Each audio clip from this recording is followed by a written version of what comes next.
Foreign funding ना करें। हमें पता है उसामा बिन लादेन से पैसे किसने लिए थे। सबके मिला के 5-6 हज़ार कत्ल होंगे, फर्क क्या पड़ रहा है?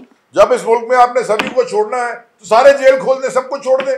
बंद क्यों किया हुआ है फिर लोगों को? अगर इस मुल्क में यह होना है कि पाकिस्तान के क्रिमिनल वापस आके सीधा सेनेट का ओथ उठाएं और जाके अगले दिन वजीर खारजा बन जाए, बिस्मिल्लाह, फिर व्हाट इज लेफ्ट? उन्होंने ये साइफर के अम्ब्रेला के अंदर ये सारा जो काम हुआ, जिसमें यहाँ रजीम चेंज हुआ, सबको पता है वो साइफर का। पहले ये खुद कहती थी कोई साइफर है ही नहीं, बाद में कहती साइफर है। बाद में शहबाज शरीफ ने ये माना NSC में कि वो मिनट्स लीक थे, मुदाखलत यानी कि इंटरफेरेंस थी, और फिर फ्लोर ऑफ द हाउस खड़ा होकर कहता है थ्रेट भी थी। अब साजिश तो अंदर से ही होती है, तो साजिश भी इन्होंने की, दोनों ने मिलके, आसिफ जरदारी और नवाज शरीफ ने, और उनके पार्टी के साथ जो पार्टनर्स हैं। लॉबी फर्म इसलिए हायर की जाती है कि पूरी दुनिया में आप अपना नैरेटिव, क्योंकि अमेरिका के अंदर भी ओपिनियंस बहुत फर्क हैं। बहुत सारे लोग हैं जो पहले उनको पता ही नहीं था लॉ मेकर्स को कि कश्मीर में क्या हो रहा है। जब उनको किसी लॉबी फर्म बताती है कि कश्मीर में हिंदुस्तान क्या कर रहा है, वो आपके फेवर में जाता है। वो रख रहे हैं लॉबी फर्म, दुनिया रख रही है।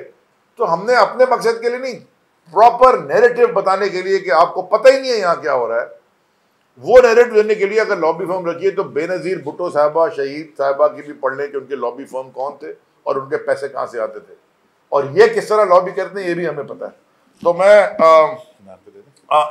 बस इमरान इस्माइल साहब के पास माइक देने से पहले एक बात करूंगा, फॉरेन फंडिंग ना करें।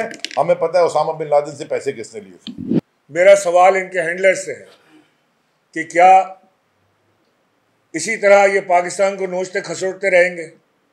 क्या इसी तरह ये 2400 अरब की चोरियां माफ़ करा के बाइज्जत बरी होते रहेंगे?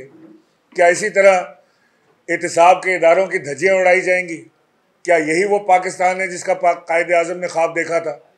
क्या यही वो पाकिस्तान है जिसकी तामील के लिए इनको लाया गया था? ये जो एक दूसरे का पेट फाड़ के पैसे निकालने थे, जिन्होंने गले से पकड़ के रोड पे घसीटना था, वो जो इनके साथ आज इनकी हुकूमत में बैठे हैं, इनके साथ जो दीगर जमातें हैं जिनको सिर्फ एक फ़ोन का इंतज़ार था, मैं उनसे पूछता हूँ कि कब तक आप यही काम करते रहेंगे?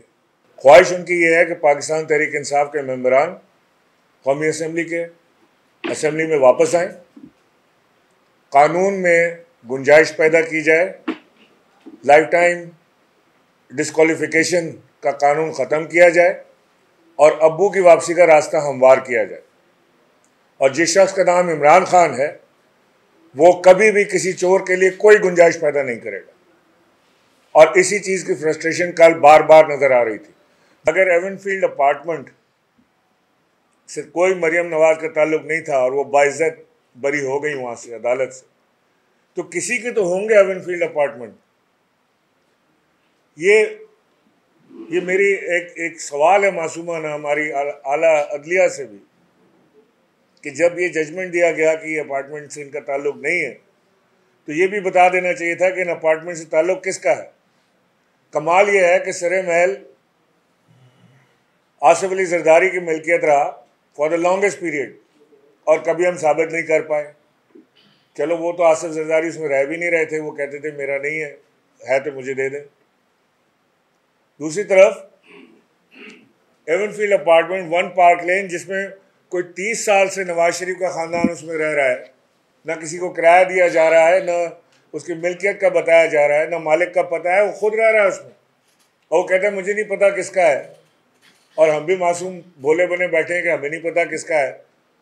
और इनकी आप जुर्रत देखें कि ये वापस इसी मुल्क में आके फिर कौम की आंखों में धूल और मिर्ची झोंक के दोबारा से ये बताना चाहते हैं कि इमरान खान से बुरा आदमी कोई नहीं है, इमरान खान से ज़्यादा बड़ा करप्ट इस मुल्क में कोई नहीं है, और नवाज शरीफ और इनके हवारी ये पाकिस्तान के खैरख्वाह और ईमानदार और दयानतदार लोग हैं। मैं इनको चैलेंज करता हूं कि इसका फ़ैसला अवाम पर छोड़ें। आप ये सहारे ढूंढने छोड़ें और अवाम में आएँ। अवाम में तो आप आके बर्गर भी नहीं खा सकते, वहाँ भी आपको जूते पड़ते हैं, तो आप वोट क्या मांगेंगे अवाम से?